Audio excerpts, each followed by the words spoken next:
poursuivre. Ah, c'est pas mal. Qui est contre? La grève est reconduite. 6e jour de grève à Radio France mardi. L'antenne du service public paralysée. À peine 11% de grévistes, mais la plupart des programmes sont supprimés.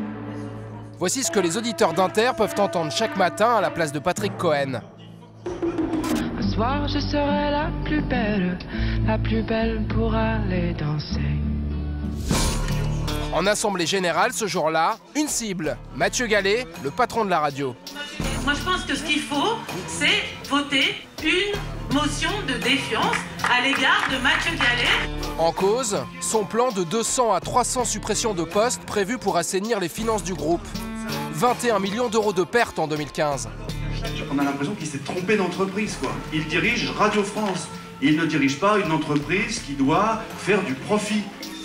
Parmi les grévistes, beaucoup de techniciens et une infime minorité de journalistes, comme Lionel Thompson. Il défend une certaine vision de sa radio. Oui, Radio France, ça coûte cher et ça rapporte pas forcément. C'est pas ça le problème. Le problème, c'est que Radio France remplit une mission qu'elle est la seule à pouvoir remplir, parce les radios qu'on fait, c'est des radios qui, pour certaines, ne seront jamais portées par le secteur privé. Celui qui doit gérer la fronde, c'est Mathieu Gallet. Ancien directeur de l'INA, passé par les cabinets ministériels de droite, il est désigné à l'unanimité patron de Radio France à 37 ans par le CSA en février 2014. La mission du capitaine Gallet, manœuvrer le paquebot Radio France, 7 antennes, 4500 salariés et 2 orchestres symphoniques. Sauf que le navire menace de chavirer. Le chantier de rénovation du site de Radio France, lancé avant sa nomination, plombe les finances du groupe, 500 millions d'euros de travaux. Une situation dès le départ délicate pour le nouveau patron du groupe public. Moi, je ne crois plus au Père Noël et je pense que voilà, on doit tous se mettre en ordre de marche, en ordre de bataille, je dirais même, pour pouvoir réaliser nos transformations avec des moyens qui ne seront pas en croissance forte comme on a pu le connaître dans les belles années. Autrement dit, faire mieux avec moins. Une réalité qui passe mal depuis le début chez certains salariés. Lundi, Gallet tente d'expliquer son projet de réforme devant plusieurs centaines d'entre eux. Séquence filmée et montée par un des participants. C'est notre vie, c'est notre âme. Et c'est ça. Le syndicaliste à droite se fait applaudir. Mathieu Gallet, lui, quitte la salle sous les sifflets.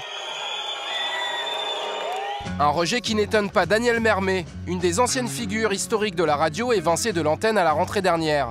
Pour lui, Gallet et Radio France, ça ne peut pas coller.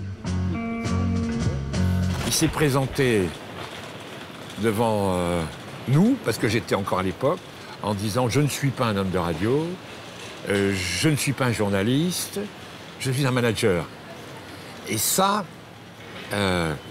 choque.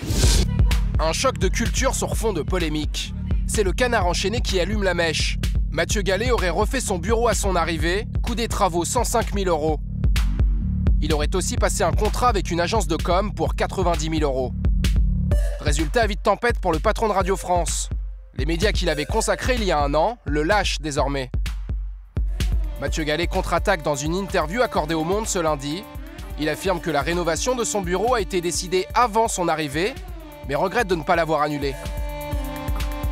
C'est ma responsabilité et je veux présenter mes excuses aux collaborateurs de Radio France. C'était absolument indispensable qu'ils prennent la parole et je pense qu'il était temps qu'ils la prennent et que personne n'aurait compris qu'il garde le silence plus longtemps. Il a besoin de parler et de montrer à ses troupes qu'il est là aussi pour défendre la radio publique et pour les défendre eux.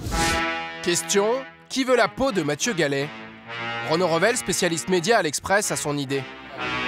C'est un garçon qui aujourd'hui, pour une sombre histoire de corne-cul, à savoir de bureau et de bagnole, devient effectivement la cible toute choisie par des syndicats qui ne veulent plus de ce garçon et par un gouvernement qui ne l'a jamais désiré.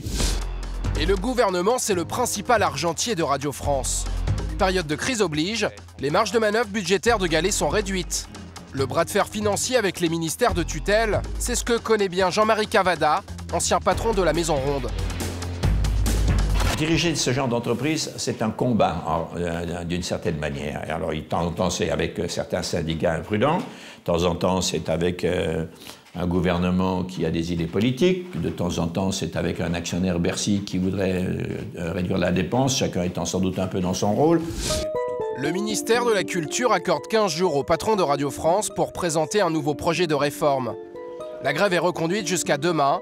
Mathieu Gallet va-t-il plier? Personne, à la direction de Radio France, n'a souhaité répondre à nos questions.